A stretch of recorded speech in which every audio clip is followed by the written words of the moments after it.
Можноста за делување на опозицијските партии во една пратеничка група останува отворена. За сега од ВМРО ДПМН не откриваат во која насока ќе делуваат, но велат независно од бројот на пратенички групи, нивниот став во однос на гласањето за отварање на уставот нема да се смени. Дали делувањето ќе биде како една пратеничка група или ќе биде како повеќе пратенички групи, зависи од она анализа колку вроди со плод поделувањето на пратеничката група, односно пратениците од ВМРО ДПМН во повеќе пратенички групи, но сепак тоа нема да влие во насока на она што се вели политика и поставеност на ВМРО ДПМН на опозицијата во парламентот. Сепак велат од ВМРО, консултациите со пратеничката група се постојани и се во насока да се запре националното и државно понижување на граѓаните на Македонија. Но ако нивниот предлог закон за амнистија на сите инволвирани во собраниските настани од 27 април, кој утре ќе го достават до собрание, не биде прифатен од власта, велат тоа ќе биде доказ дека се води селективна правда.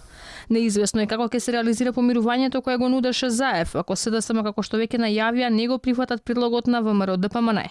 Сепак од власта верувале во помирувањето, па дури сега разговарале и со останатите пратеници на опозицијата за зголемување на поддршката. Разговараме со сите пратеници во однос на помирувањето и во однос на сите други аспекти кои што значат подобрување на функционирањето на државата, а со цел бенефит за граѓаните на Република Македонија. Сепак останува нејасно со кој ќе се помирува ЗАЕФ, дали подадената рака ќе остане само за оние осуми на кои му го обезбедија мнозинството за отварање на уставот. Во меѓувреме течат и роковите за амандманите кои Талат Џафери ги постави на владата од 15 дена. За сега е јасно дека власта ќе интервенира во 4 области, односно додавање на предавката Северна во преамбулата во делот за правата на малцинството и диаспората и гаранција на границите. Албанските политички партии пак притискаат нивните барања за признавање на албанскиот како службен јазик и државотворност да бидат прутнати заедно со останатите амандмани, бидејќи како што велат сега била шансата која треба да се искористи.